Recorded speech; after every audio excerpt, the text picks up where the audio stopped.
నా ప్రియమైన బిడ్డా, నా మాటలు జాగ్రత్తగా ఆలకించుము. నేను ఎన్నిసార్లు చెప్పినా నీవు అర్థము చేసుకోవడం లేదు ఎందుకని? నీవు విశ్వాసముతో చేసే ప్రార్థన నేను వింటూ ఉన్నాను. నీ సమస్య ఏమిటో నాకు తెలుసు. ఎన్ని బాధలు పడుతున్నావో, ఎన్ని ఇబ్బందులు పడుతున్నావో నాకు తెలుసు. నీవు గ్రహించవా? ఆర్థిక సమస్యలతో ఉన్నావని నాకు తెలుసు. ఒక పూట గడిస్తే మరొక పూట గడవడం లేదని నాకు తెలుసు.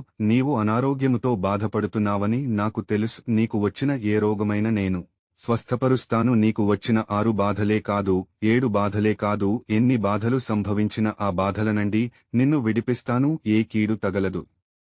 భయపడకు, ధైర్యముగా ఉండుము. నీకు నీ కుటుంబంలో ఎన్ని సమస్యలు వచ్చినా, కష్టాలు వచ్చినా నీవు నన్ను మర్చిపోకుండా నాకు మొరపెట్టుము.